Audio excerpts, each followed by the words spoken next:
les experts sans frontières. Juan José Dorado, quel récit vous avez fait à vos lecteurs en Espagne de cette semaine un peu folle qu'on a vécue aujourd'hui dans l'hémicycle à l'Assemblée nationale en France? Bon, la première des choses, il a fallu expliquer qui était M. Surman et qu'est-ce que c'était la taxe Surman, parce qu'en Espagne, s'il y avait un économiste qui était connu et qui venait de France, c'était M. Piketty, qui avait conseillé à l'époque le groupe Podemos quand il était passé par le gouvernement espagnol. Mais c'est vrai que quand on raconte ce qui se passe en France, il y a d'un côté un peu d'incompréhension parce que, par exemple, cette taxe Surman, il y a l'équivalent qui a été implanté en Espagne depuis 1997, a été abandonné à un moment donné, mais le revenu avec le gouvernement de Pedro Sánchez qui taxe déjà les revenus des grandes fortunes, mais pas à partir des 100 millions, mais à partir des 3 millions. Donc vous voyez effectivement que l'Espagne a du mal à comprendre pourquoi tout ce remue-ménage côté français avec une taxe qui est déjà appliquée en Espagne, de la même façon qu'on a du mal à comprendre pourquoi... Et quand vous avez mis en place, quand les Espagnols ont mis en place cette taxe sur les fortunes à partir de 3 millions d'euros, comme vous le dites, est-ce que ça a provoqué un tel débat fiscal, une telle passion autour de la fiscalité? Et ma question sous-jacente, c'est est-ce que en Espagne, les grandes fortunes font figure un peu d'épouvantail, comme ça a l'air d'être le cas en ce moment en France?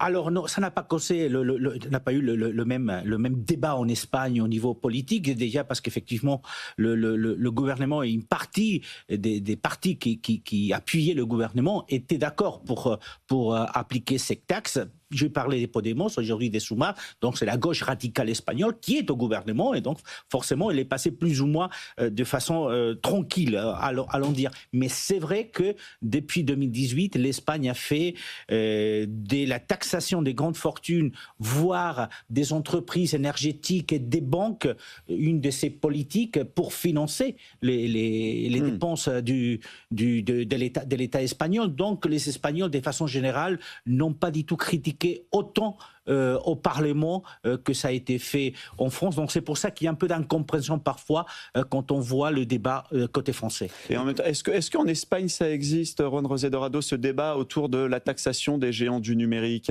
Ça existe, mais ça reste un débat très politique hispano-espagnol dans le sens où l'Espagne n'a pas le poids de la France, n'a pas le poids de l'Allemagne, n'a pas les poids d'autres pays, et donc l'Espagne, il va se réfugier derrière les lois européennes. Si c'est l'Europe qui prend la décision des taxer, tant mieux. Mais en Espagne, ce débat en tant que tel n'existait pas vraiment au-delà de la gauche radicale et du gouvernement socialiste qui peuvent faire des déclarations parfois un peu à l'emporte-pièce, mais ce n'est pas du tout le poids de l'Espagne qui va faire bouger les choses. Donc l'Espagne à ce niveau-là préfère, d'autant plus qu'elle ne s'entend pas très bien avec les États-Unis de Donald Trump, elle préfère ne pas lever trop la voix sur ce sujet. Ouais, qui se enrichissent, mais qui trouvent des relais plus lucides aussi.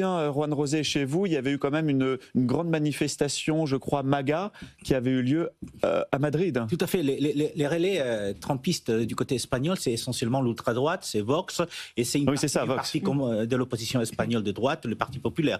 Essentiellement, c'est ces deux partis-là, effectivement, qui suivent en quelque sorte les stèles qui est laissée ou qui est tracée par Donald Trump. Après, sur la question de la détestation, ce qui est sûr, c'est que peut-être on est moins détesté que les Français aux États-Unis, mais parce que la plupart des Américains ne savent pas où est l'Espagne. Donc ça, c'est la première des choses. Après, c'est vrai que ces derniers mois... Moi, vous êtes tranquille, vous êtes caché. Oui, mais ces derniers mois, après le dernier sommet de l'OTAN où l'Espagne a refusé d'augmenter le budget à 3,5% à 5%, oui, de l'augmenter de 3,5 à 5% du PIB. Depuis, l'Espagne, le gouvernement espagnol est dans le point de mire des Donald Trump. À ça, vous rajoutez le fait effectivement que le gouvernement espagnol, depuis plus d'un an, regarde plutôt vers la Chine que vers les États-Unis. Donc effectivement, les relais du côté espagnol existent, mais de façon générale, l'Espagne, effectivement, n'est pas trop trumpiste comme pouvaient l'être des pays comme l'Hongrie. J'ai découvert un des proches de Jay Vance qui s'est installé en Hongrie il y a 5-6 ans, Rod Dreher, qui est une tête chercheuse pour Jay Vance, intellectuelle, et qui justement, Rod Dreher, lui, a un discours où il prône un reset institutionnel en Europe et il voit l'Europe comme une somme de petite Hongrie. Et ce discours-là, il sonne à l'oreille de J.D. Vance.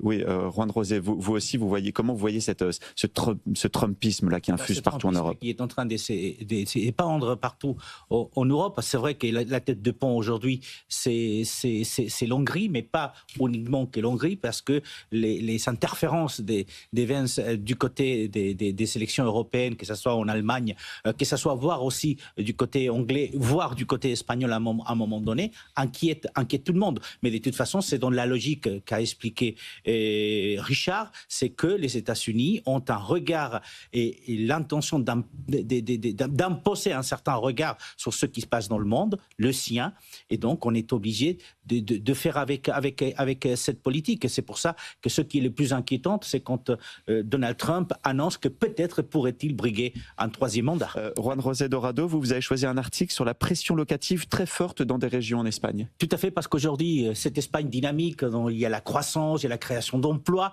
en Espagne, l'Espagne n'arrive pas à loger ces jeunes. Aujourd'hui, un foyer espagnol, par exemple du côté des Malaga, doit destiner 50%, 52% des revenus du foyer pour aller louer un appartement, puisque louer est devenu beaucoup plus cher qu'acheter du côté espagnol. Ce fait qu'aujourd'hui, il y a des tanguis, énormément de tanguis du côté espagnol, des jeunes à 30 ans qui ne peuvent pas partir de chez eux. Donc, c'est deux facettes de cette Espagne qui est dynamique économiquement, mais qui n'arrive pas à loger ces jeunes. L'Espagne des tanguis, vous le retrouverez, c'est un article d'El Mundo. Merci beaucoup pour vos lumières, nos experts sans frontières, c'est toujours passionnant de vous écouter.